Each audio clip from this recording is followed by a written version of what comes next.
Tem coisa que a gente guarda por anos, como se esconder a dor fosse um jeito de sobreviver. Mas chega uma hora em que o silêncio começa a pesar mais que a lembrança. Eu levei muito tempo para entender isso. Muito tempo mesmo. Hoje, com 70 anos, eu olho para trás e vejo tudo que engoli calada. Tudo que vivi por alguém, esquecendo de mim. E é por isso que agora eu resolvi contar. Não para me vitimizar, mas porque talvez você que está ouvindo já tenha sentido o que eu senti. Quando tudo aconteceu, eu tinha 58 anos. Trabalhava de sol a sol, como sempre fiz. Naquela época, eu achava que estava no auge do meu propósito, mas mal sabia que a vida ainda ia me virar do avesso. Meu nome é Marta, tenho 70 anos e moro na zona oeste do Rio de Janeiro. Trabalhei a vida inteira como faxineira, lavando roupa, cuidando de idoso, fazendo o que aparecesse. Nunca me aposentei, porque nunca tive escolha de parar. Quem me conhece me chama de Dona Marta, ou só Marta mesmo, com aquele tom de quem confia. Sou dessas que fala baixo, mas sente tudo por dentro. Das que seguram o mundo com o corpo cansado e o coração cheio. E se você já passou por alguma dor calada, se já se sentiu esquecida mesmo estando presente, então fica aqui comigo. Porque a história que eu vou contar talvez encontre um pedacinho da sua também. E antes da gente começar, aproveita para se inscrever aqui no canal. Isso me ajuda a continuar dividindo essas histórias com você e faz toda a diferença para que mais pessoas também possam ouvir. Tem coisas que a gente faz uma vez e nunca mais esquece. Como colocar uma criança no colo pela primeira vez, segurar o choro para não parecer fraca ou fingir que não ouviu o que doeu. Minha vida foi cheia desses momentos. E por mais que o tempo passe, o corpo reclame, a alma canse, tem algo que nunca mudou. Eu vivi pela minha filha. Ana Júlia era só uma menininha de 3 anos quando o pai dela morreu. Um acidente de moto que levou tudo embora num estalo. Daquele dia em diante, eu não tive tempo para mim. Nem para chorar, nem para pensar no que seria do meu futuro. Só sabia que precisava trabalhar, cuidar dela, criar essa menina do melhor jeito que eu pudesse, mesmo sem saber direito como. O despertador, mais tarde, virou só enfeite. Meu corpo já se acostumava a levantar antes dele. Eu me sentava na beira da cama, ainda escuro lá fora, e deixava os pés tocarem o chão gelado. Era assim quase todo dia. O colchão onde a Ana dormia ficava logo ali do lado.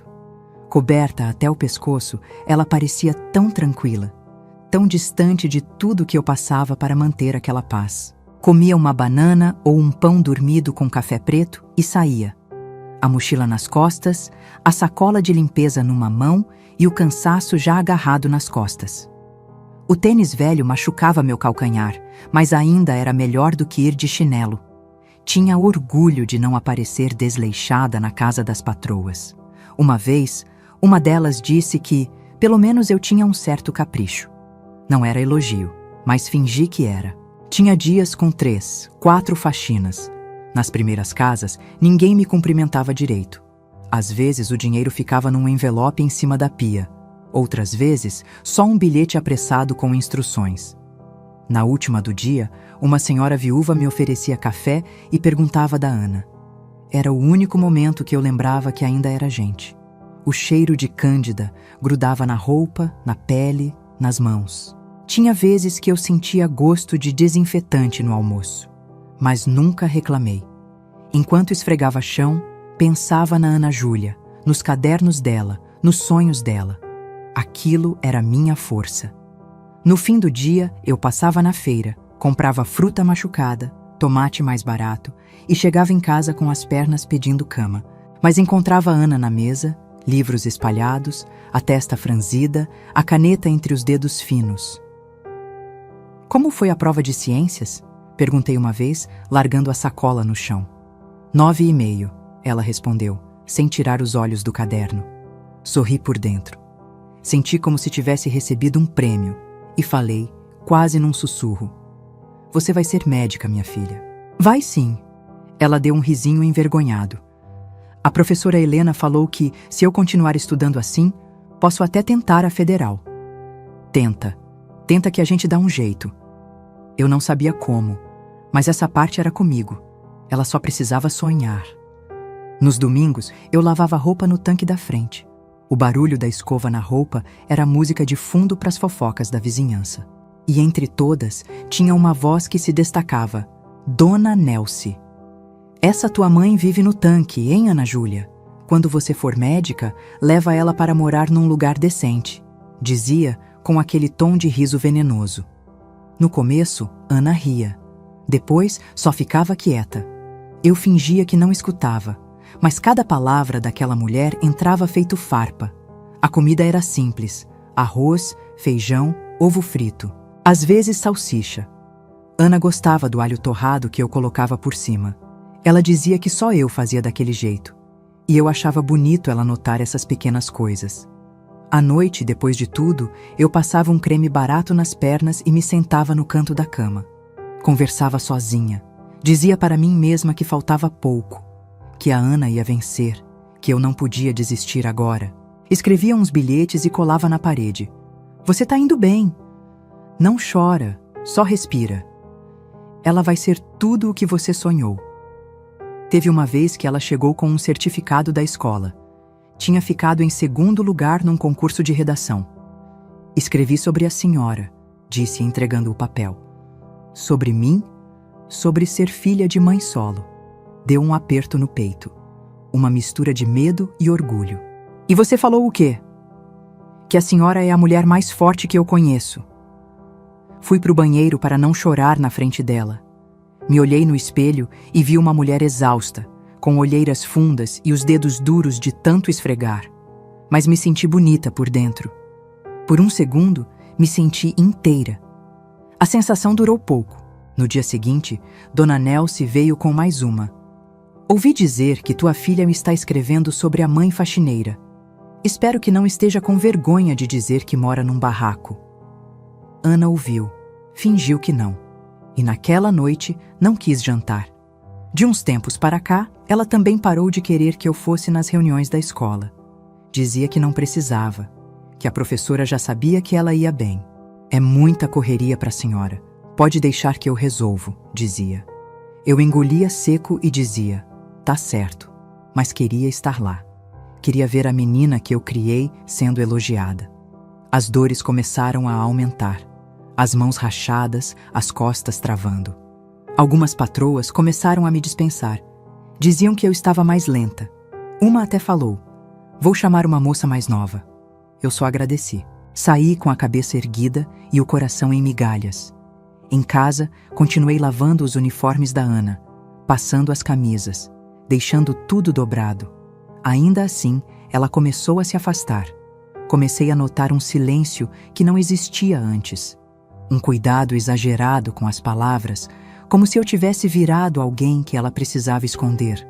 Mas eu seguia, porque acreditava, porque achava que, se minha filha conseguisse ser médica, tudo ia fazer sentido. Até as noites sem jantar, até as vezes que me senti um peso, até as palavras venenosas que fincavam sem ninguém perceber. Porque ela era tudo o que eu tinha. E naquela altura da vida, eu já não sabia mais quem eu era sem ela. Aquela semana começou como qualquer outra. Eu já estava acostumada com o som dos chinelos no corredor, com o cheiro do feijão na panela de pressão e com as contas espalhadas pela mesa da cozinha, esperando um milagre. Mas, naquela tarde, quando cheguei da faxina, a Ana Júlia estava sentada com o celular na mão, os olhos arregalados, os dedos tremendo. Ela não falou nada logo de cara, só me olhou. Foi o Sisu, mãe. Eu larguei a sacola no chão. O quê? Passei. Medicina Federal.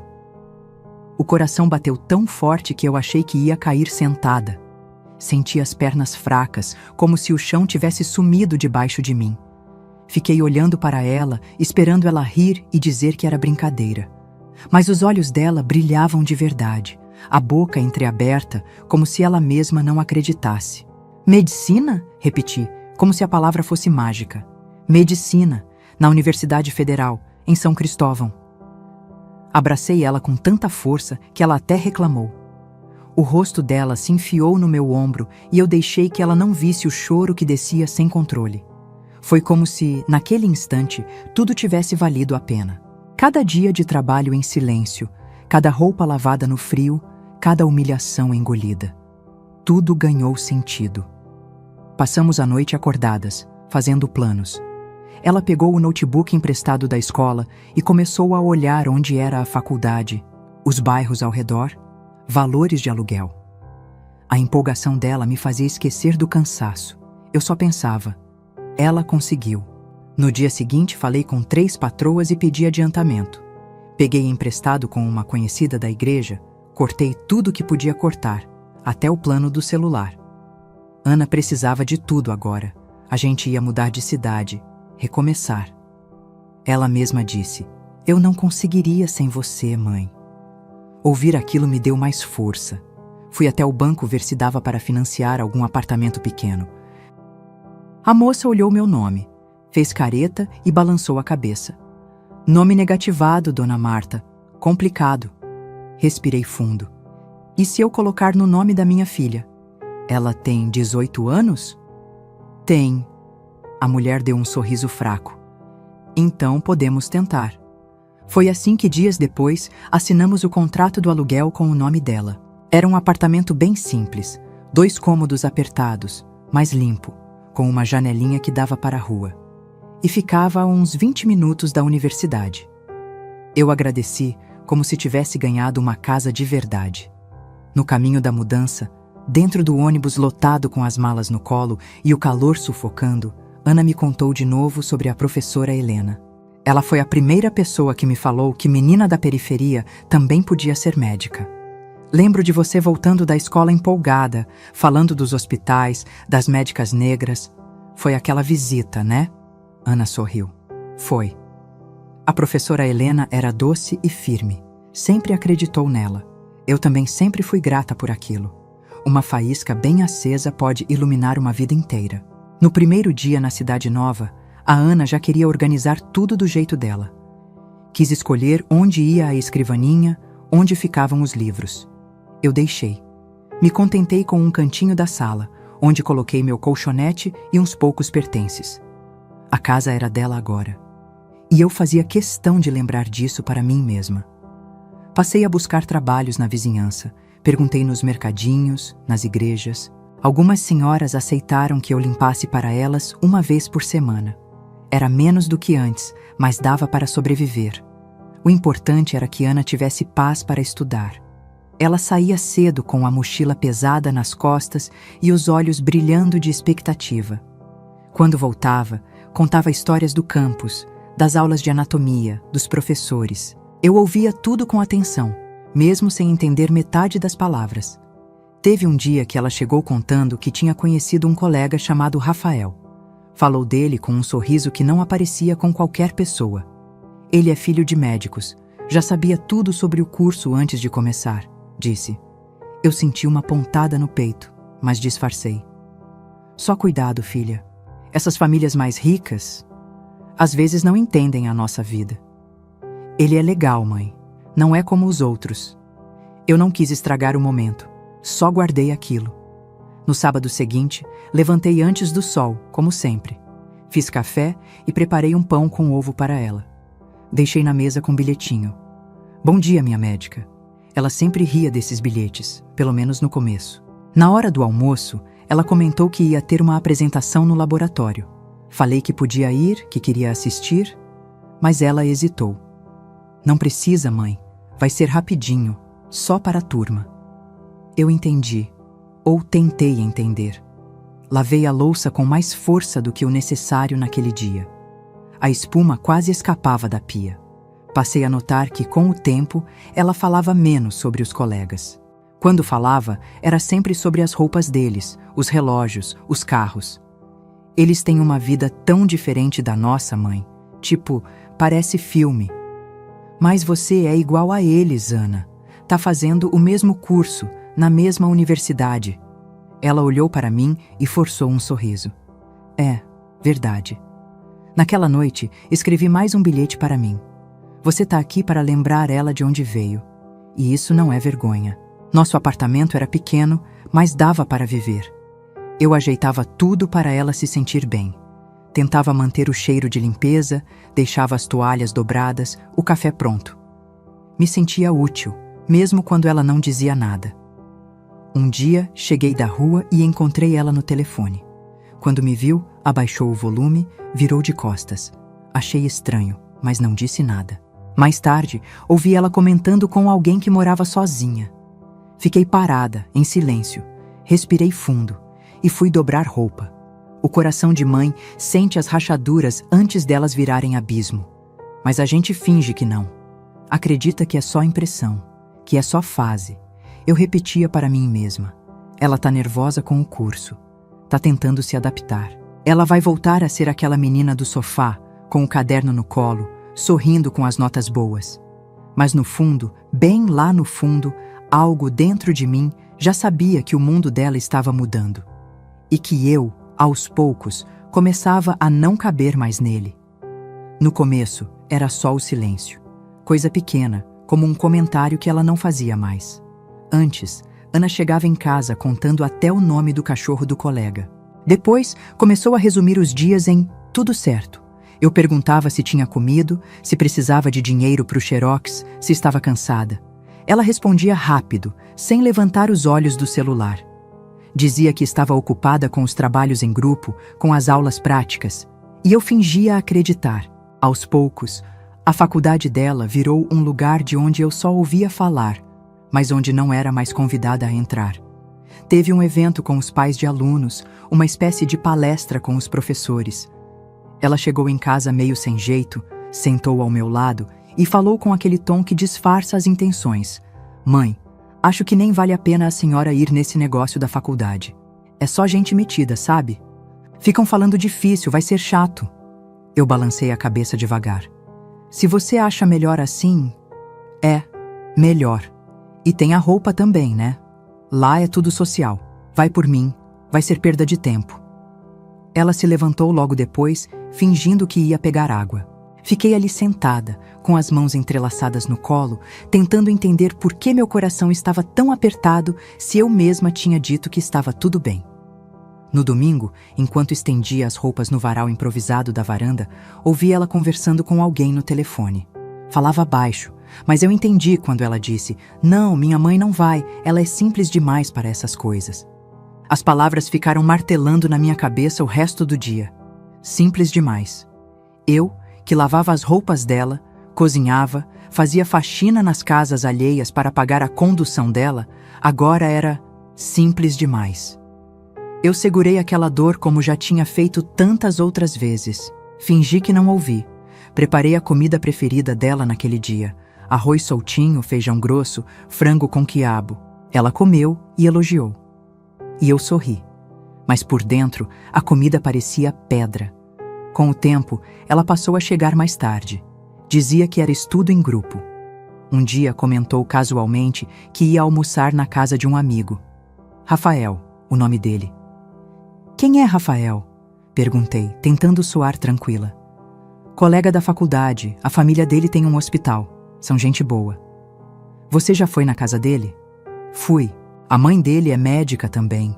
Uma casa linda, enorme. Eles têm até motorista." Ela falava como quem descreve outro planeta, e por alguns segundos fiquei sem saber o que responder. "E eles te trataram bem?"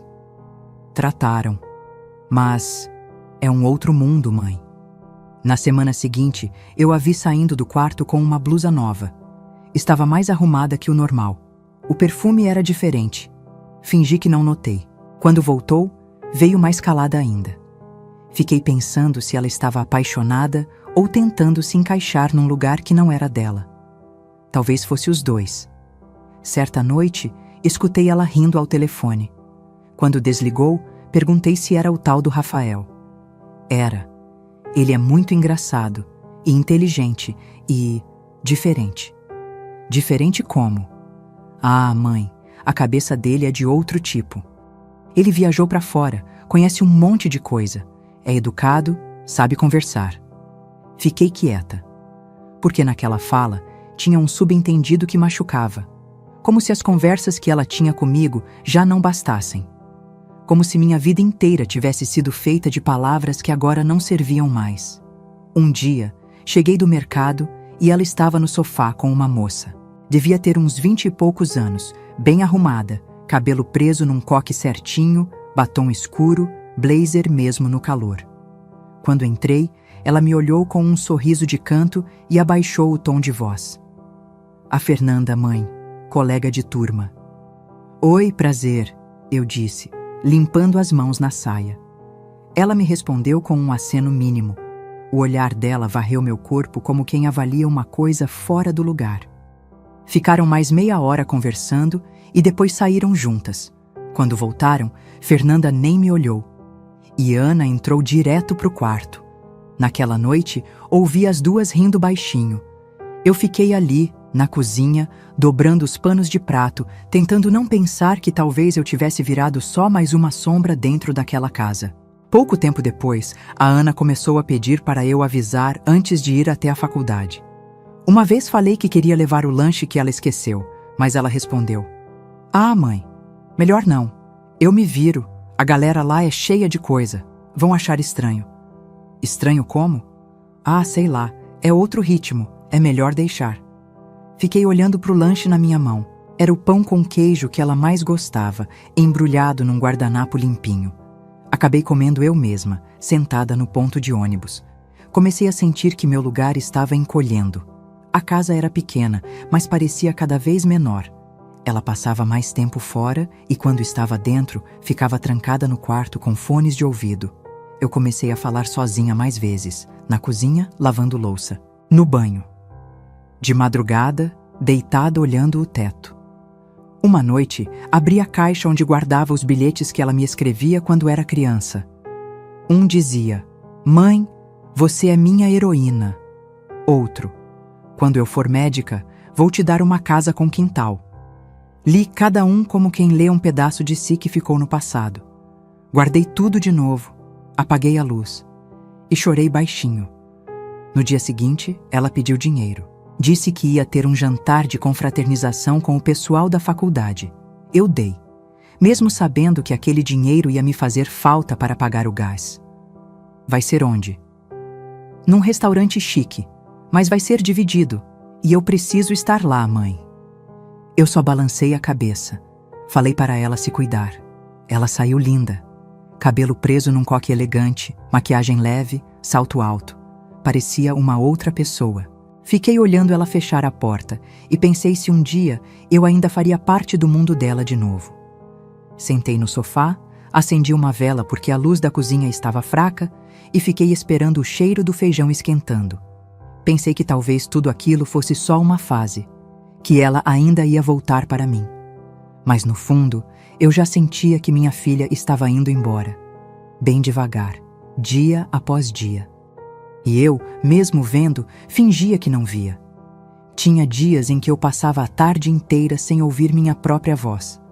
A Ana saía cedo e voltava tarde. E mesmo quando voltava, se trancava no quarto.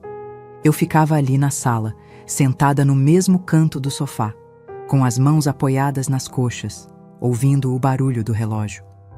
Era como se eu fosse só uma presença invisível naquele lugar. Um ruído que ela já tinha aprendido a ignorar. Meus panos de prato continuavam sendo lavados com cuidado. As camisas dela, bem passadas, alinhadas na cadeira. O arroz soltinho, o feijão temperado do jeito que ela gostava. Mas eu já não sabia mais se aquilo fazia diferença. Ela quase não comia em casa. Dizia que ia lanchar na faculdade, que tinha grupo de estudos. Às vezes voltava com sacolas de comida de fora. Restos de jantares que ganhava dos colegas, talvez. Ou dos encontros com Rafael. Eu não perguntava, só observava. Uma noite, senti uma fisgada forte na lombar. Tão forte que quase não consegui levantar da cadeira. Tentei me ajeitar, mas a dor irradiava até a perna. Pensei em ir ao pronto atendimento do bairro, mas desisti. Era sábado à noite. E eu sabia como é que funcionava aquilo, horas esperando, pouca atenção. Além disso, eu não queria incomodar a Ana. No domingo, a dor continuou. Me arrastei até o posto de saúde pela manhã. Demorei para me vestir, para descer as escadas. O corpo gritava. No caminho, senti os olhos de algumas pessoas na rua. Me olhavam como quem vê alguém que não devia estar ali, tão curvada, tão mal arrumada. Eu nem me importei. Já não tinha energia para disfarçar nada. No posto, sentei num dos bancos de plástico e esperei ser chamada. Demorou. Enquanto isso, vi uma senhora conversando com uma funcionária. Tinha a voz firme, mas o olhar acolhedor. Usava uma bata colorida, cabelo preso num coque frouxo e uma sacola cheia de panfletos no colo. Ela se virou para mim depois que terminou de falar com a atendente. "Tá tudo bem, querida?" Assenti com a cabeça, meio sem jeito. "Tá com dor?" "Nas costas." "Trabalha com o quê?" "Faxina. Já faz uns bons anos."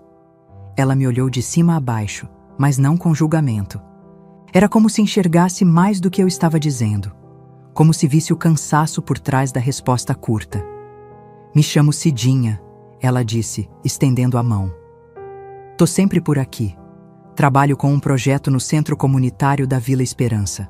A gente acolhe mulheres como a gente, que cuidam de todo mundo e acabam esquecendo de si." Eu sorri, meio sem saber como reagir. Não estava acostumada a ser vista, muito menos a receber convite para algum tipo de acolhimento. "Obrigada, mas eu tô bem." Ela não insistiu. Só tirou um panfleto da sacola e colocou no meu colo. "Se um dia quiser conversar, tomar um café, aparece lá. A gente tem roda de conversa, tem oficina de sabão artesanal, tem abraço também, viu?" Eu ri de leve, pela primeira vez em dias. Um riso curto, mas verdadeiro. Ela sorriu de volta. E antes de se levantar, disse algo que ficou ecoando na minha cabeça. "Você só esqueceu que é mulher, mas isso dá para lembrar." Fiquei ali, olhando o panfleto. Papel simples, com letras coloridas e uma foto de um grupo de mulheres sorrindo. Voltei para casa ainda sentindo dor, mas com aquela frase girando dentro de mim feito vento, abrindo uma cortina pesada. À noite, com a Ana ainda fora, sentei na beira da cama e passei o creme nas pernas. Peguei o panfleto de novo. Li devagar. Centro Comunitário Flor da Vida. Apoio e capacitação para mulheres em situação de vulnerabilidade. Endereço, horário, contato, tudo ali. Guardei na gaveta, junto com os bilhetes antigos da Ana. Nos dias seguintes, a rotina continuou. Mas eu estava diferente. Tinha algo cutucando por dentro. Uma vontade estranha de sair de casa por mim e não pelos outros. De andar sem estar carregando sacolas ou cansaço. Na quinta-feira, depois de uma faxina, passei perto do endereço do panfleto. Vi a placa colorida, o portão entreaberto. Mulheres sentadas num pátio simples, algumas fazendo sabão, outras costurando, rindo. Fiquei parada do outro lado da rua por um tempo. Queria entrar, mas meus pés não foram. Era como se meu corpo tivesse esquecido como é que faz para procurar coisas só para mim. Voltei para casa, mas com aquilo na cabeça. E à noite, quando a Ana chegou e foi direto para o quarto como sempre, eu abri a gaveta, peguei o panfleto e deixei sobre a mesa. Era como se eu precisasse lembrar que existia um lugar que talvez me aceitasse pelo que eu era, não pelo que eu fazia pelos outros. No fim de semana, tomei coragem. Coloquei uma roupa simples, mas limpa. Prendi o cabelo, respirei fundo e fui. Me apresentei no portão e Dona Cidinha me reconheceu de imediato. Abriu um sorriso largo e me recebeu como se eu fosse velha conhecida. "Fico feliz que veio. Senta aqui, pega um café. Aqui ninguém precisa fingir que tá bem." Sentei, meio sem saber onde colocar as mãos. Ela me apresentou as outras mulheres, me mostrou o espaço. Tinha uma sala com estantes de produtos artesanais, uma cozinha compartilhada, uma varanda onde algumas estavam sentadas em roda, contando histórias. "Tem mulher aqui que saiu da rua, que perdeu filhos, que foi abandonada, que não sabe ler. Tem de tudo. E sabe o que elas têm em comum? Todas são mais fortes do que achavam." Ela disse aquilo, olhando nos meus olhos. Eu senti como se levasse um abraço por dentro. Fiquei a manhã toda lá. No fim, ajudei a separar umas formas de sabonete e observei uma moça despejando um líquido colorido numa delas. O cheiro era de lavanda. Suave, acolhedor. Lembrou um pouco a infância. Na saída, Dona Cidinha me segurou pelo braço. "Volta amanhã, sem pressa, mas volta. Você ainda tem muita coisa aí dentro que o mundo não conhece. Abracei aquele convite como quem agarra uma tábua em alto mar. Pela primeira vez em muito tempo, eu senti que talvez, só talvez, ainda existisse um pedaço meu que valia a pena ser lembrado.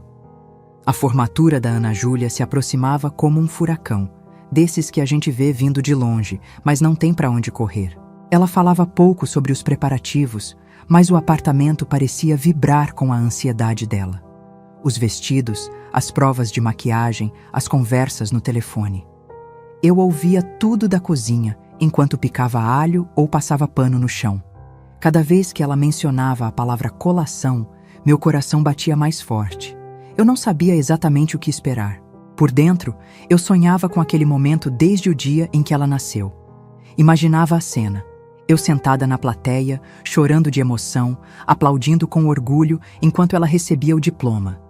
Me via de mãos dadas com ela depois, tirando foto, as duas com os olhos cheios d'água, rindo de alegria. Mas não foi assim. Uma semana antes da cerimônia, ela chegou do estágio com os olhos cansados e a fala apressada. Sentou ao meu lado no sofá, ajeitando a alça da bolsa no ombro. Mãe, sobre a formatura, vai ter a colação oficial na sexta. É bem simples. Queria que a senhora fosse nessa. Esperei ela continuar. Porque a festa de gala vai ser outro dia, mais fechada. Vai ter um custo e a maioria dos colegas vai com os pais que ajudaram a bancar. Mas você não falou que iam fazer uma vaquinha entre vocês? Então. No fim, o pai da Melissa cobriu o restante, mas ficou meio restrito. Sabe como é? Entendi. Não é nada pessoal. É só que vai estar todo mundo lá com roupa de gala, sabe? E é meio social. Fiquei em silêncio. Senti o estômago afundar. Eu comprei um vestido novo para a senhora ir na colação. Tá no armário. Abri um sorriso fraco. Obrigada, filha. Ela se levantou e foi pro quarto. Quando ouvi a porta se fechar, deixei o sorriso cair. Me levantei devagar, abri o armário e vi o vestido. Era bonito, simples, azul marinho, com um bordado discreto no decote. Olhei para ele por alguns minutos. Depois fechei a porta e fui lavar a louça. Na sexta-feira vesti o vestido, passei um batonzinho cor-de-boca e ajeitei o cabelo do melhor jeito que pude. Quando a Ana me viu, disse que eu estava elegante. Agradeci. E a gente saiu. A cerimônia foi bonita. Vi ela subir no palco com o jaleco, o rosto iluminado, a postura segura. Meus olhos se encheram de lágrimas. Aplaudi com as mãos trêmulas. Quando ela desceu, me deu um abraço rápido. Tiramos uma ou duas fotos com colegas. Depois ela disse que ia sair com o pessoal, que ia dormir na casa de uma amiga. Voltei sozinha para casa. No dia seguinte, fui ao mercado, comprei umas frutas e passei a tarde preparando a comida preferida dela. Arroz com lentilha, frango assado com batata, farofa com banana. Queria que fosse especial. Queria comemorar com ela. Mas ela não apareceu. Mandou uma mensagem perto das 9 da noite, dizendo que ia dormir na casa de Rafael. Desculpa, mãe. Tô exausta. Tudo bem, respondi. Comi sozinha. Guardei o resto na geladeira. 2 dias depois, ela chegou em casa cedo. Estava de batom apagado, cabelo preso de qualquer jeito. Trazia 2 malas e uma bolsa de lado. Olhei para aquilo sem entender. Tá indo para onde? Ela respirou fundo. Mãe, eu preciso conversar. Me sentei no sofá, as mãos frias no colo. Agora que me formei, preciso organizar minha vida profissional. Rafael vai me ajudar com alguns contatos. E eu pensei que talvez fosse melhor a gente morar separadas. Separadas? Repeti, como se não soubesse o que significava. É que eu preciso de espaço, sabe? Para construir minha vida, minha rotina. Eu te agradeço por tudo. Mesmo, mas acho que é hora de seguir. Fiquei muda. Olhava para ela como quem olha uma estranha. O apartamento tá no meu nome, né? E o aluguel tá atrasado. A imobiliária já ligou. Eu tô tentando resolver. Ia fazer um bico esse mês. Eu entendo, mas eu não consigo mais manter essa situação. Eu posso te dar 1 semana para você se organizar. 1 semana? Se precisar de ajuda para procurar algum lugar, eu vejo com umas colegas. O silêncio tomou conta da sala. Eu sentia um calor no rosto, mas o corpo inteiro gelado. Era como se o mundo tivesse parado. Você quer que eu vá embora? Perguntei baixinho. Não é isso. Eu só acho que... A gente chegou num ponto em que é melhor cada uma ter seu espaço. Mas eu sou sua mãe. Eu sei. Foi tudo o que ela disse. Fiquei parada no sofá depois que ela entrou no quarto e começou a tirar as roupas do armário. A cada gaveta que ela abria, era como se tirasse um pedaço de mim. Quando saiu de novo com as malas, nem olhou nos meus olhos. Se precisar de alguma coisa, me avisa. Assenti. Ela saiu. A porta se fechou devagar, mas o som dela batendo foi o que ficou na minha cabeça. Fiquei sentada por horas. A casa em silêncio, a comida ainda na geladeira, o vestido de formatura pendurado atrás da porta, as fotos na mesa. Eu não chorei naquela hora, só fiquei ali. O mundo parecia longe, distante, como se eu tivesse me tornado uma sombra de vez. Quando anoiteceu, me levantei. Abri o guarda-roupa e comecei a dobrar minhas roupas. Não sabia para onde ia, só sabia que não podia ficar. Não tinha para quem ligar, não tinha para onde correr. Ela disse que eu merecia descansar, mas o que eu ouvi foi: suma. Não levei tudo comigo. Peguei só uma mochila com 3 mudas de roupa, um par de sandálias velhas, a escova de dente e o bilhete da Ana de quando era criança. Aquele em que ela dizia que eu era sua heroína. Dobrei e coloquei no fundo da bolsa, como quem guarda um pedaço de si para não esquecer. Na primeira noite, dormi no banco da praça mais próxima. Estava quente, mas mesmo assim tremi.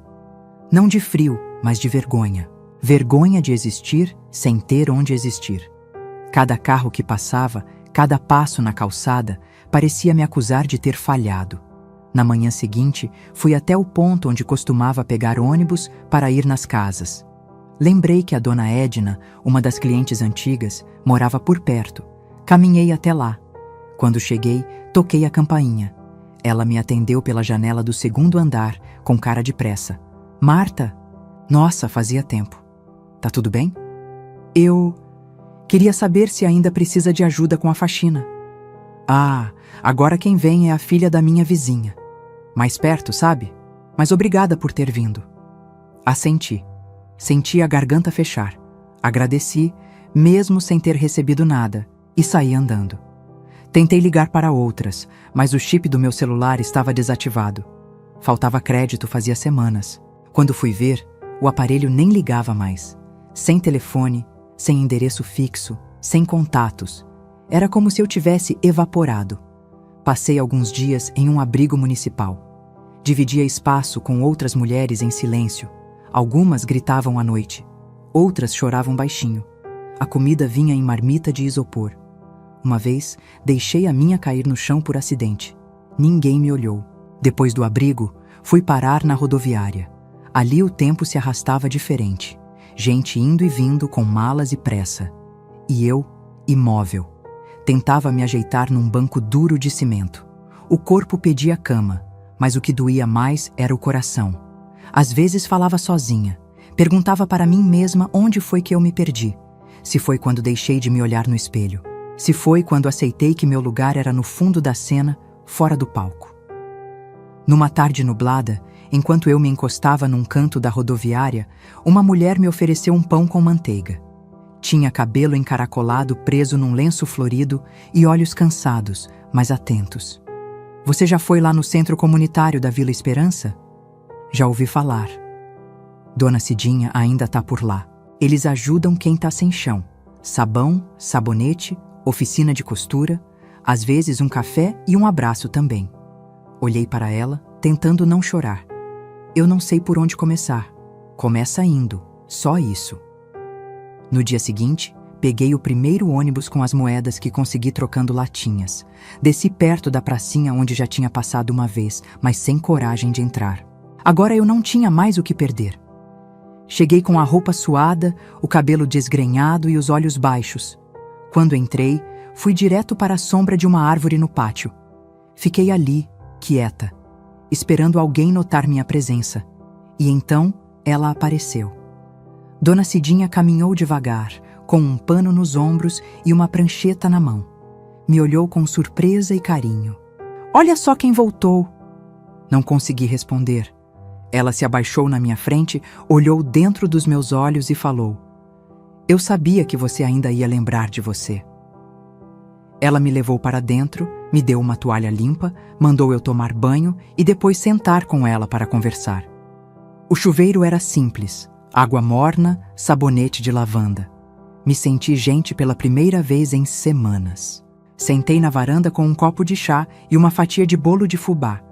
Ela ficou em silêncio ao meu lado por um tempo. Depois falou: "Você tem uma força que nem sabe. Só que força demais. Quando não tem onde se apoiar, vira peso." Nos dias seguintes, comecei a participar das oficinas. As outras mulheres me acolheram com olhares que não exigiam nada. Cada uma com sua história, sua dor, sua bagagem. Ninguém ali perguntava por que você caiu.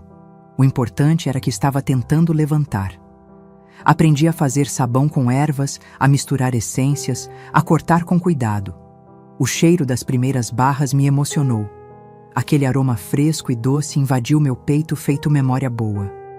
Me lembrou de quando Ana era criança e eu inventava sabonetes com sabão em pó e folhas de hortelã para ela brincar de loja. Durante as feiras no fim de semana, ajudava a montar a barraca, organizar as etiquetas, embalar os produtos.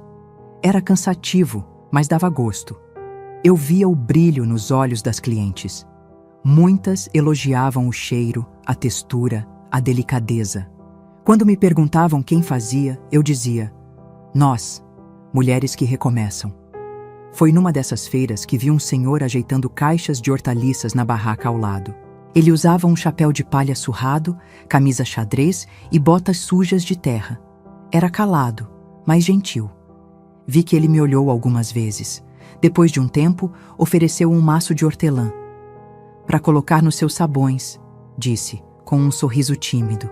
Agradeci. Era seu Jonas. Soube depois que ele era viúvo, agricultor, vendia na feira toda semana. Ele não perguntava demais. Às vezes só dizia: "Bom dia, Dona Marta." Outras vezes, deixava uma muda de planta perto da minha barraca e voltava para dele sem falar nada. A presença dele era leve, como se bastasse. Naquela semana, ganhei meu primeiro pagamento pelas vendas. Pouco, mas o suficiente para comprar um chinelo novo, um shampoo decente e uma pasta de dente com gosto de menta de verdade. Voltei para o centro comunitário e, à noite, sentei sozinha no refeitório com meu caderno velho. Escrevi: "As dores viram bálsamo, as mãos criam, a alma acorda." Era pouco, mas era meu. Pela primeira vez em muito tempo, me senti existindo por mim mesma, e não como sombra de ninguém. A barraca da Flor de Marta agora tinha uma placa de madeira com letras pintadas à mão, desenhada por uma das meninas do centro. Era simples, mas bonita. Dava para ver de longe nas feiras. Toda semana, mais gente se aproximava para cheirar os sabonetes, perguntar sobre as essências, elogiar o capricho das embalagens. E quase sempre, no final, alguém dizia: "Quem fez isso tem muito carinho no que faz." Eu sorria. Respondia com humildade, mas por dentro, meu peito se aquecia de um jeito que eu nem lembrava mais como era. A minha história, que até pouco tempo era só poeira guardada na garganta, começou a circular de boca em boca entre as clientes. Alguém comentou com um jornalista da rádio comunitária.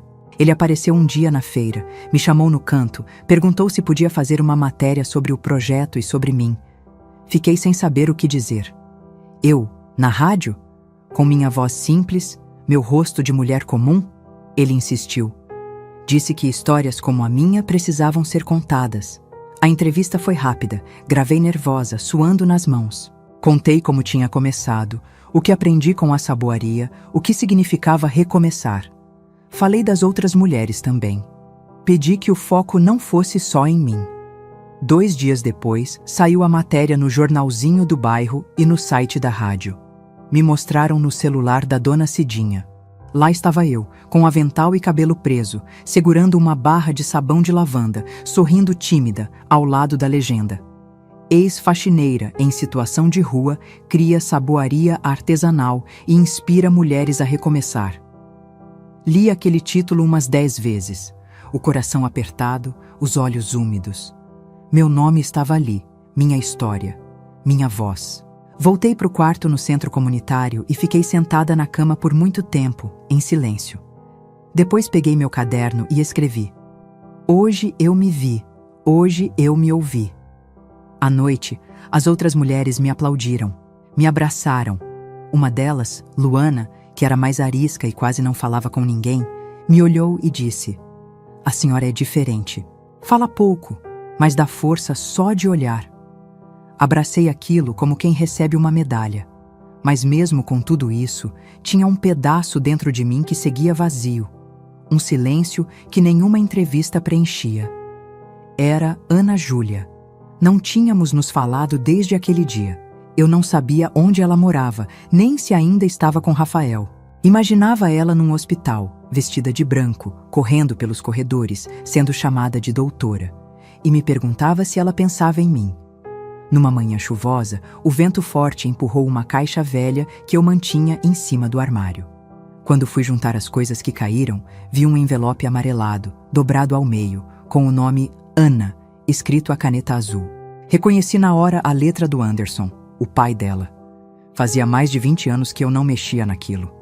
A carta estava ali desde a época em que ele morreu. Ele tinha deixado na bolsa, num dia antes do acidente. Eu encontrei depois que a polícia me devolveu os pertences. Guardei sem ler direito. Na época, eu só chorava e cuidava da Ana. Nunca tive coragem de abrir de novo. Mas naquele dia, eu precisava. Sentei na cama, abri devagar e comecei a ler. Ana, minha filha.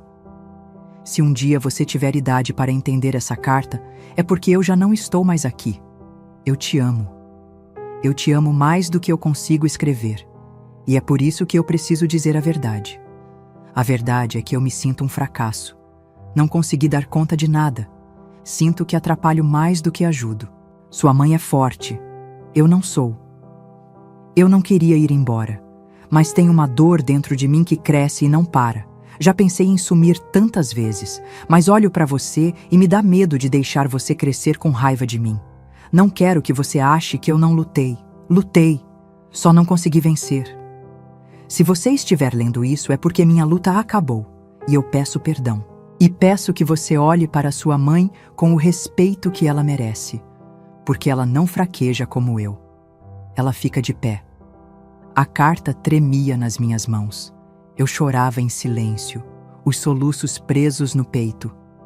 Nunca tinha contado para Ana sobre a dor do pai dela. Nunca expliquei que ele não foi um homem ruim, mas um homem cansado. Nunca disse que ele amava a gente, mesmo afundado na tristeza. Eu tinha guardado aquilo achando que protegia ela. Mas agora via que, no silêncio, talvez eu também tivesse construído um muro. Por tantos anos, fui forte demais. Aguentei calada. Nunca desabafei, nunca chorei na frente dela. Talvez por isso, ela nunca me viu como alguém que sentia. Só como alguém que resolvia. Talvez para ela, eu tenha virado aquela mulher que dá conta, que está acostumada, que não precisa ser cuidada. Fechei a carta devagar. Guardei de novo, mas dessa vez num envelope novo. Escrevi o nome dela de novo na frente. Mais nítido. Como um lembrete.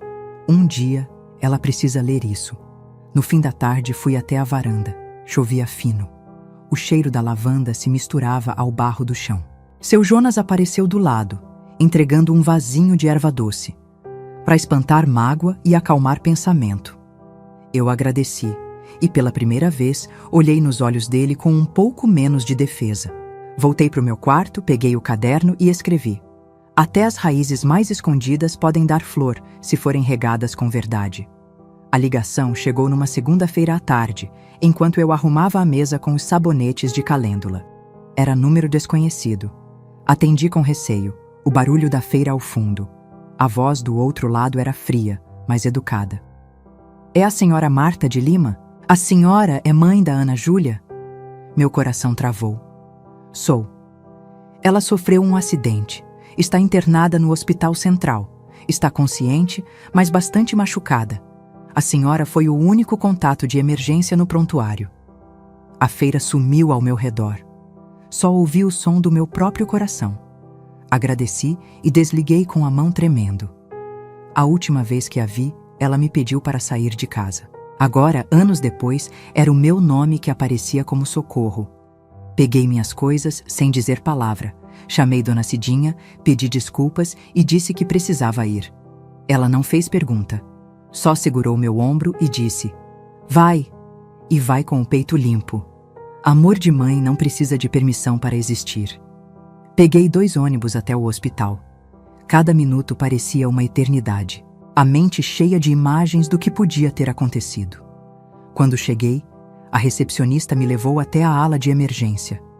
Ela estava lá, deitada numa maca, braço enfaixado, hematomas no rosto, boca cortada. Dormia com a testa franzida e os olhos inchados. Fiquei parada por um instante, sem ar. Depois me aproximei devagar. Sentei ao lado da cama, segurei a mão dela com delicadeza. A pele estava quente. "Oi, filha. Tô aqui." Ela não respondeu. Um enfermeiro se aproximou. Ela teve uma fratura no braço esquerdo, escoriações, pancada na cabeça. Vai ficar em observação. Não havia ninguém com ela no momento do acidente. Assenti. Agradeci. Passei a noite no hospital, sentada na poltrona ao lado da cama. O cheiro de éter, os sons dos aparelhos, tudo me trazia lembranças de um tempo em que ela era criança e eu passava noites com ela no pronto-socorro por causa de febre. De manhã, ela acordou. Me olhou com dificuldade, os olhos marejados. A voz saiu baixa. "Mãe, sou eu." Ela chorou. Um choro contido, dolorido. Tentou falar, mas se engasgou. "Shh, não precisa dizer nada agora. Só descansa." Ela apertou minha mão. E pela primeira vez em muitos anos, me olhou como filha. Nos dias seguintes, fiquei com ela. Dormia no hospital, comia no refeitório dos acompanhantes, lavava o rosto no banheiro e prendia o cabelo com a caneta que achava no fundo da bolsa. Ninguém perguntou se eu era médica. Ninguém me questionou. Ali, naquele quarto, eu era só mãe. E aquilo era tudo. Ela começou a melhorar aos poucos. Um dia, quando fui ao corredor pegar um chá, ela mexeu nas minhas coisas. Encontrou meu caderno, o diário onde eu escrevia há anos. Quando voltei, ela estava com ele no colo. "Mãe, posso ler?" Assenti. Sentei na poltrona e esperei. Ela leu em silêncio por um longo tempo. As páginas tremiam nas mãos dela.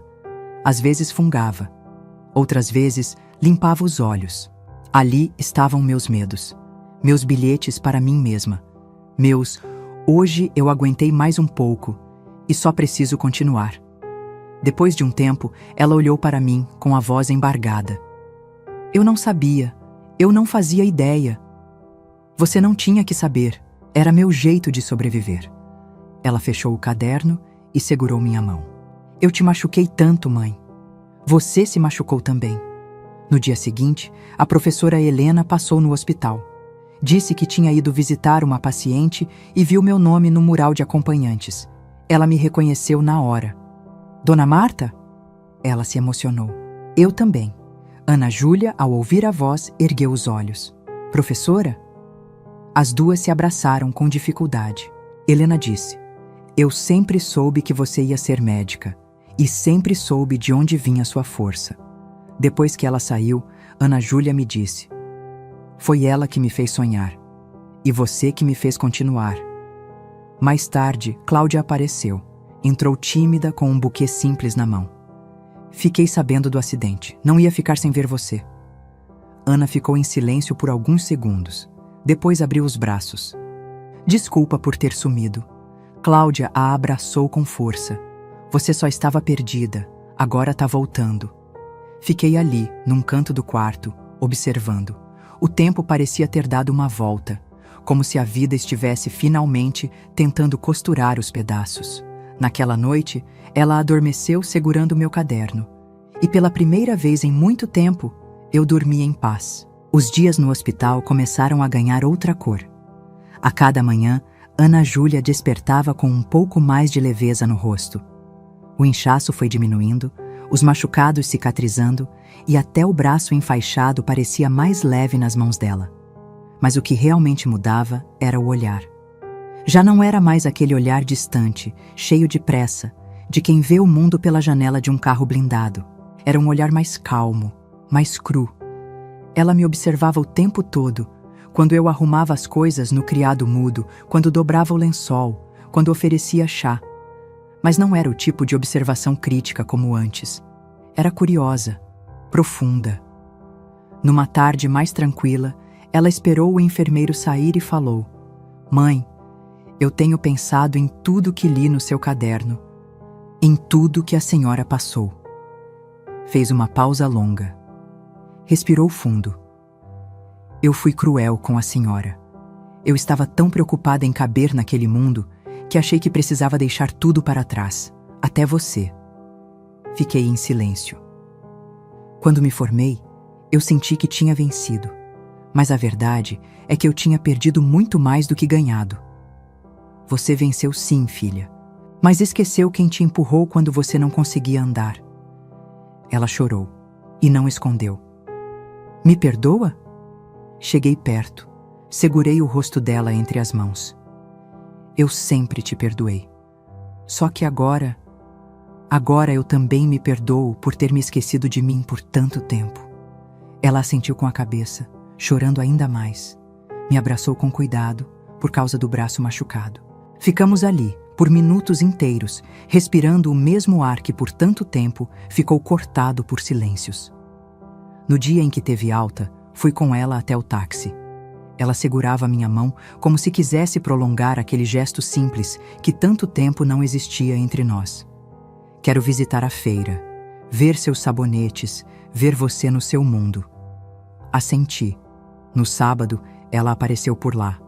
Cabelos soltos, roupas simples, andava devagar, ainda se recuperando. As outras mulheres do centro vieram cumprimentá-la com cuidado. Dona Cidinha a abraçou com força. "Você é filha de Marta? Agora entendo a força no sangue." Ana sorriu, sem conseguir esconder o espanto e o orgulho. Eu mostrei para ela as novas fragrâncias, as embalagens feitas pelas meninas, os relatos que algumas clientes deixavam por escrito. "Essa aqui é a Luana", apresentei, apontando para uma jovem de olhos intensos. "Ela começou com a gente há 3 meses, já faz sabonetes melhores que os meus." Luana soltou um riso tímido. Ana a cumprimentou. No fim da tarde, sentamos juntas atrás da barraca, tomando suco de caju num copo plástico. Ela olhou ao redor, respirou fundo e disse: "Eu achava que a senhora só era forte, mas agora vejo que também é incrível." Sorri. Só demorei para lembrar. "Quero contar essa história para as pessoas, mãe. Para outras filhas, outros filhos. Quero que saibam o que eu quase perdi." "Conta. Mas não esquece que agora é você que precisa continuar a construir." Ela olhou para o chão pensativa. "Eu não quero que a senhora volte para a minha vida como antes. Eu quero entrar na sua." Essas palavras me atravessaram como vento bom em dia quente. Ela começou a aparecer com frequência. Trazia bolo de padaria, frutas, às vezes só a presença. Vinha sem pedir nada, sem esperar nada. Sentava com as mulheres do projeto, ouvia, ajudava. Certa vez, vi ela explicando a diferença entre um tipo de dermatite e outro para uma das senhoras. Usava a mesma voz que usava comigo quando criança. Firme, mas doce. Um dia, saiu do hospital direto para a feira. Estava exausta, mas disse: "Não podia ir para casa sem passar aqui." Deixei que ela me visse de verdade, como mulher. Como alguém que construiu algo sem diploma, mas com dignidade. No final de uma dessas tardes, enquanto desmontávamos a barraca, ela disse: "Quando me perguntam de onde eu venho, eu ainda tenho vergonha. Mas agora é de mim, da vergonha que senti da senhora. Nunca mais vou esconder isso." Coloquei a mão no ombro dela e disse: "Eu não preciso que você me mostre para os outros. Eu só precisava que você me visse." Ela assentiu e me olhou. Dessa vez, sem pressa, sem culpa, sem medo. Os meses passaram sem pressa, na medida certa de quem passou a vida toda correndo atrás de algo e agora tinha encontrado, enfim, um chão para caminhar. O projeto no centro comunitário cresceu. Tínhamos mais mulheres, mais barracas, mais histórias. Cada uma com sua marca, mas todas carregando um pouco da minha. A Flor de Marta já era conhecida em feiras de outros bairros. Começamos a receber convites para eventos, oficinas em escolas, até convênio com farmácia de produtos naturais. Eu percebia que as pessoas não compravam só os sabonetes, compravam também a força que eles carregavam. Dona Cidinha me chamou um dia para conversar. Estávamos sentadas na varanda do centro, tomando café num copo de plástico, quando ela falou: "Você já pensou em registrar tua marca? Formalizar tudo? Abrir CNPJ?" Eu ri de leve. "Logo eu, Cidinha? Essas coisas são caras, cheias de papel." "Mas agora você pode. E deve. A tua história já está no mundo. Tá na hora do mundo reconhecer você com nome e tudo." Voltei para casa com aquilo martelando. Passei a semana pesquisando, perguntando, anotando. Com a ajuda de uma advogada voluntária do projeto, fiz todo o processo. Quando o papel chegou, com o nome Flor de Marta impresso ali, oficial, legítimo, eu chorei. Chorei como quem recebe o diploma que nunca teve. Não era de medicina, mas era de vida. Mostrei o documento para Ana Júlia num fim de tarde, sentadas na beira do lago do parque. "Agora tá no papel, minha filha. A Flor de Marta existe de verdade." Ela leu o nome com os olhos brilhando. "A senhora devia estar palestrando em tudo quanto é canto." "Eu tô bem aqui, com minhas saboarias, minhas feiras e minhas meninas. Isso já me basta." Nosso vínculo era outro agora. Ela me escutava, me olhava de verdade. Falava de mim para as colegas do hospital com orgulho. Um dia, me contou que uma médica residente se emocionou ao ouvir sobre o projeto. Disse que queria levar a ideia para a periferia onde nasceu. Quando Ana me contou isso, ela disse sorrindo: "A senhora está espalhando raízes em terra que a gente nem pisa." Eu guardei essa frase. Seu Jonas continuava aparecendo na feira. Me ajudava a carregar caixas, oferecia plantas, contava histórias da roça. Um dia, ele trouxe uma muda de lavanda embrulhada num saquinho de juta. "Para plantar no seu quintal, quando você tiver um." "Eu nem tenho casa, Jonas, mas tem futuro. E ele merece flor." Ele não invadia, não perguntava demais. Às vezes sentava ao meu lado e só ficava ali. A presença dele era silenciosa, mas firme, como as raízes de uma planta que cresce devagar e com paciência. Na semana seguinte, ele me chamou para conversar. Disse que pensou em juntar forças. Eu planto, você transforma. A gente podia dividir um espaço, montar uma estufa, fazer uma linha nova. Lavandas da Marta. Sorri. Bonito isso. "Mas só se você quiser. Eu ando sozinho faz tempo, e você também. Só que às vezes, duas solidões se ajudam a respirar." Agradeci. Disse que ia pensar. E pensei, não com medo, mas com respeito ao tempo. Pela primeira vez, eu podia escolher. E escolher sem pressa. Poucos dias depois, Ana Júlia veio me visitar com uma caixa de uvas. Sentamos no banco de madeira da praça, como a gente fazia no início, quando ela ainda estudava. Conversamos sobre trabalho, sobre o hospital, sobre as histórias que ela ouvia por lá. Ela parecia mais leve, mais madura. No fim da conversa, ela disse: "Mãe, eu queria te fazer um convite. Pensei que talvez a senhora pudesse morar comigo. Agora que estou num apartamento maior, ia ser bom ter a senhora por perto." Eu fiquei olhando as folhas caindo da árvore ao lado. O vento soprava manso. "Filha, eu agradeço, mas eu não volto mais para ser sombra de ninguém. Agora eu tenho minha vida, minha rotina, meus horários, minhas escolhas." Ela abaixou os olhos, como quem leva um não com ternura. "Eu entendo. Só queria que soubesse que o convite não é por obrigação. É carinho e admiração. Tô vendo isso, sim, e fico feliz. Mas eu aprendi a me cuidar e a viver por mim. Agora, se você quiser vir jantar lá no centro, me ver nas feiras, me ajudar com os sabonetes. Você vai ser muito bem-vinda. Ela sorriu e me abraçou. Então eu faço parte da sua vida, não o contrário. É isso. Voltamos a andar de mãos dadas pela praça, e eu percebi como era diferente caminhar assim. Não mais com peso nem com culpa, mas com respeito. Naquela noite, escrevi no caderno: a independência não é solidão. É espaço para escolher quem a gente quer perto. A quadra do centro comunitário estava toda enfeitada com flores de papel colorido. O pessoal da oficina de decoração fez questão de caprichar. O cheiro de sabonete artesanal se misturava com o das comidas que estavam sendo aquecidas lá no fundo. Um som baixinho de forró tocava numa caixa improvisada, enquanto as mulheres andavam de um lado para o outro com sorriso no rosto e brilho nos olhos. Era a formatura das novas alunas do projeto. Um rito de passagem simbólico, mas cheio de verdade. Era ali que a gente via que ninguém precisava de tapete vermelho para ser reconhecida. Bastava ser vista com o coração. Eu nem sabia que ia ser homenageada. Fiquei sabendo no dia, quando Dona Cidinha me chamou num canto e disse: "Prepara o coração, mulher. Hoje você vai ser madrinha da turma." Olhei para ela, sem entender. "Madrinha? Você plantou muita coisa aqui, e essas flores agora estão florescendo, e é justo que saibam quem ajudou a regar cada uma." Abracei ela sem conseguir dizer nada. Enquanto os convidados chegavam, as cadeiras iam sendo ocupadas.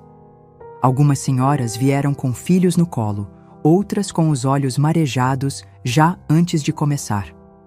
No palco improvisado, as novas formandas ajeitavam os aventais limpos, os cabelos presos, algumas com batom forte, outras com perfume barato, mas todas com a dignidade no rosto. Ana Júlia chegou de surpresa. Tinha avisado que talvez não pudesse ir por causa do plantão, mas apareceu com uma muda de lavanda nas mãos. Sentou na primeira fileira, ao lado de Cláudia, e ficou ali, olhando para tudo com atenção. Eu fiquei num cantinho, achando que seria só mais uma colaboradora na plateia. Até que chamaram meu nome no microfone. Com vocês, a mulher que inspira, acolhe e transforma. Marta de Lima, nossa madrinha da esperança. Os aplausos vieram como onda. Eu congelei por um segundo. Me levantei, os passos curtos até o palco, o coração acelerado. Recebi uma lembrança feita de papel reciclado e fui convidada a dizer algumas palavras. Segurei o microfone com a mão suada. Olhei para aquele monte de rostos. Rostos que pareciam o meu de antes. Cansados, duros, mas cheios de vontade de florescer. Eu nunca imaginei estar aqui. Nunca imaginei que minha vida fosse servir de exemplo para alguém. Mas hoje eu sei que até o chão mais seco pode dar flor. Eu só quero dizer que a gente não precisa de milagre para recomeçar. A gente precisa de rede, de abraço, de alguém que olhe para a gente e diga: "Você ainda existe." As palmas vieram de novo. Eu tremia. Quando desci do palco, Luana veio até mim. Usava um vestido que ela mesma tinha ajustado. Os olhos dela brilhavam, mas não era só de emoção. Era de vida. Ela me abraçou com força com o corpo inteiro. E no meio do abraço, disse com a voz embargada: "Mãe, obrigada por não desistir de mim." O mundo parou por um segundo. Eu senti um calor que subiu do estômago até os olhos. Segurei ela ainda mais forte. As lágrimas vieram, e dessa vez eu não escondi. Chorei em público, pela primeira vez. Mas não por dor, por orgulho. Olhei para Ana Júlia. Ela também chorava. Cláudia segurava a mão dela. Dona Cidinha me abraçou por trás. A invisível virou farol. Naquele momento, tudo fez sentido. A faxineira, a mulher que dormiu em banco de rodoviária, a mãe descartada, a esquecida, a que passou anos em silêncio. Ali estava eu, madrinha de outras mulheres que, como eu, um dia acharam que tinham sido apagadas do mundo. Quando a cerimônia acabou, ficamos na quadra comendo bolo de mandioca, tomando suco de caju, ouvindo música e rindo. Rindo com o corpo inteiro, sem medo, sem vergonha. Eu sentei num banco de madeira, a muda de lavanda no colo, e pensei: Nunca imaginei que ser olhada podia curar tanto. Na volta para casa, escrevi no caderno: eu chorei diante de todos, e ninguém me chamou de fraca. Me chamaram de viva.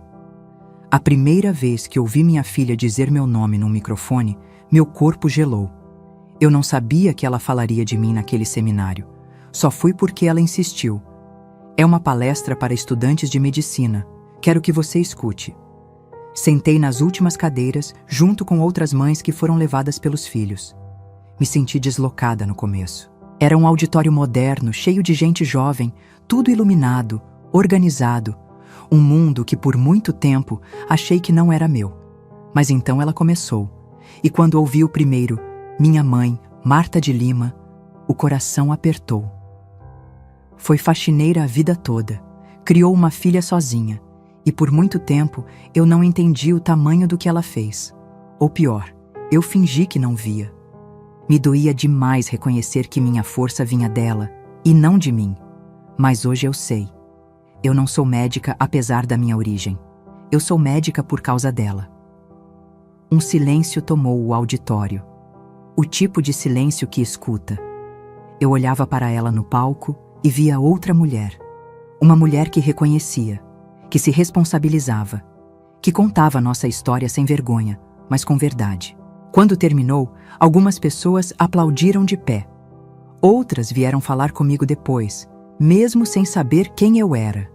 Diziam que se emocionaram, que lembraram das mães, das avós, das mulheres invisíveis que sustentam tudo sem aparecer. Fui para casa andando devagar. O céu estava alaranjado, com nuvens leves, e o vento trazia cheiro de lavanda. No dia seguinte, seu Jonas apareceu na feira com 2 canecas de barro embrulhadas num paninho. Entregou para mim, sem dizer nada. Na alça estava escrito coragem, na dele, caminho. Ficamos ali, olhando as barracas sendo montadas. Ele se ajeitou no banco de madeira, olhou para o chão e depois para mim. Quer tomar um café comigo amanhã? Respirei fundo. Olhei em volta. Pensei em tudo que fui, tudo que deixei de ser, tudo que estava me permitindo ser agora. Quero sim. Ele não sorriu com os lábios. Sorriu com o corpo inteiro. Como quem entende que amor, depois de tanta dor, precisa ser manso. No dia seguinte, fomos, de mãos dadas, caminhando pela feira sem pressa, como se aquele gesto tão simples fosse um pedaço de liberdade que eu nunca soube que podia viver. Sentamos num café pequeno, com mesinhas de ferro e guardanapos coloridos. Ele pediu 2 cafés pretos. Eu, pela primeira vez, pedi um com leite e adoçante, só para provar algo diferente. Conversamos sobre plantas, sobre gente, sobre o tempo. Ele me contou que sonhou com a falecida esposa dias antes e que ela tinha sorrido no sonho, como quem dava permissão para ele seguir. E eu acordei pensando: será que a Marta vai me deixar caminhar junto? Só se for do lado, nunca na frente, nunca atrás. Brindamos com as canecas de barro. Nos meses seguintes, continuei com as feiras, com as palestras nas escolas, com os novos produtos da Flor de Marta. Agora tínhamos sabonetes com nomes simbólicos: Raiz Forte, Alívio, Despertar. Cada um feito com cuidado e história. Ana Júlia, sempre que podia, aparecia. Às vezes, só para sentar. Às vezes, para ajudar a embalar. Outras para contar mais uma vez a nossa história para alguma turma. Ela me levou para conhecer o hospital onde trabalhava. Mostrou as alas, os corredores, os colegas e disse sem medo: essa é minha mãe, é minha... Foi ela quem me fez estar aqui. Na última palestra que assisti dela, ela olhou para a plateia e disse: o que minha mãe me ensinou não está nos livros. Ela me ensinou o que é dignidade e que a gente só cura os outros quando aprende a enxergar quem curou a gente em silêncio. Naquele dia, eu me levantei junto com todos e aplaudi, com as mãos e com a alma. À noite, sentei na varanda com meu caderno. A lavanda do jardim balançava com o vento. Escrevi devagar, com letra firme: agora eu vivo, não por alguém, mas por mim. E quem quiser caminhar ao meu lado, será bem-vindo. Fechei o caderno, respirei fundo e me permiti sorrir. Porque depois de tanto tempo sendo sombra, eu finalmente entendi. Eu sou luz. e essa luz agora ilumina outros caminhos, inclusive o meu. Se essa história tocou o seu coração, eu te convido a se inscrever aqui no canal. É por aqui que eu e outras vozes contamos histórias que emocionam, que inspiram e que lembram a gente de uma coisa importante. Mesmo com toda a dor, a vida ainda pode surpreender com segundas chances e encontros que curam. Deixa seu like, compartilha com alguém que você ama e me ajuda a fazer essa mensagem chegar a mais pessoas. A gente pode sim espalhar mais amor e esperança, juntos.